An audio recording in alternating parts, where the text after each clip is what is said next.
vou trazer aqui os ensinamentos do Dr. John Gottman. O Gottman, ele começou a trabalhar com os casais que muitas vezes tinham dificuldades de relacionamento entre si e que caminhavam para um divórcio, para uma separação. Então, o que ele começou a fazer um estudo de como esse casal se relacionava, de como esse casal se comunicava, e ele passou a conseguir prever, por meio da análise do comportamento, das emoções, dos sentimentos, do tipo de comunicação que eles estabeleciam entre eles, e se esse casal ia ficar junto ou ia se separar. E segundo ele conseguiu chegar assim, numa taxa de acerto de 90%. E a partir daí ele teve a seguinte ideia: por que não analisar também a maneira como este casal se comunica com os seus filhos? Como é que o tipo de relação que eles têm afeta a relação com os filhos e como é que a relação dos filhos afeta a relação entre eles? E eles fizeram um acompanhamento muito extenso da vida dessas crianças. Eles pegaram crianças novinhas e foram até a adolescência, a entrada na faculdade. E eles começaram então a trabalhar com uma coisa que se chama coaching de emoções. Então esse coaching de emoções é como que a criança pode regular as emoções. O que é regular? Não é controlar as emoções, é como lidar com essas emoções. E eles começaram os estudos deles fazendo um teste com a criança que se chama teste do marshmallow. Você já deve ter ouvido em algum momento. Se não ouviu, eu vou explicar rapidamente.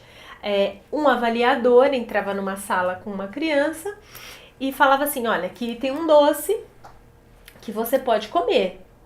Eu vou sair da sala e se você esperar eu voltar, eu vou trazer outro doce. Então, se você esperar, você ganha 2 doces. E ok, saía da sala. Tchan, tchan, tchan, tchan. Eu te pergunto, o que você acha que acontecia? Aí eu te pergunto, o que você acha que o seu filho ou os seus filhos, como que eles reagiriam? Eles comeriam o doce, não comeriam o doce? Você faria o quê? Então, parece um contexto muito simples, mas isso fala de muitas coisas que acontecem na cabecinha da criança, nas emoções da criança, que vão determinar um tipo de comportamento. Então é claro que nesse teste algumas crianças comiam o doce, mas outras não. Outras se demonstravam em uma situação de conflito, né? E ficavam realmente pensando, espero, não espero, o que eu faço? Bom, ele acompanhou essas crianças, dividiu em grupos, aquelas que impulsivamente comeram o doce, aquelas que raciocinaram e decidiram não comer, decidiram esperar, para ver se isso ia ter algum impacto na vida delas. Não precisamente o teste, né, do doce, mas assim, como que elas lidam com as emoções ao longo do desenvolvimento. E o que ele descobriu? Que essas crianças que comiam o doce são as crianças que tendiam a ter uma maior impulsividade e um menor controle dessa impulsividade. Então elas não raciocinavam, não pensavam, iam direto e comiam o doce.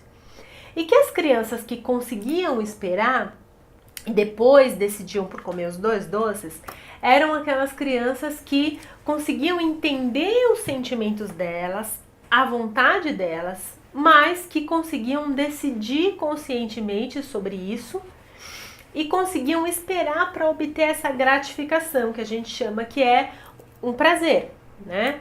A gente vive em busca de gratificação o tempo inteiro, só que na sociedade em que a gente vive, a gente não vai estar o tempo inteiro sendo gratificado.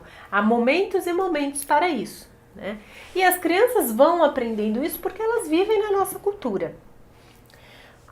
Então ele fez todo esse processo e ele identificou que essas crianças que conseguiam então controlar essa impulsividade e decidir sobre que ação tomar, eram crianças que se saíam melhor, com mais qualidade, tinham um desempenho de melhor qualidade na sua vida acadêmica. E mais, eram crianças que tinham relacionamentos de mais qualidade também. Isso não quer dizer que eram crianças mais inteligentes no nível do raciocínio, no nível do QI. Porque o QI é uma capacidade específica de lidar com alguma habilidade, né? É um raciocínio, é a linguagem, é a construção, é algum elemento que você consegue, através da cognição, desenvolver uma certa habilidade. Essa outra habilidade a gente chama de habilidade ou inteligência emocional, que é como você se sair de situações na sua vida, como você decidir assertivamente, inteligentemente em situações em que você se sinta bem, né? Não é o que é certo ou errado, mas é aquela consequência de como aquela criança vai viver naquela situação.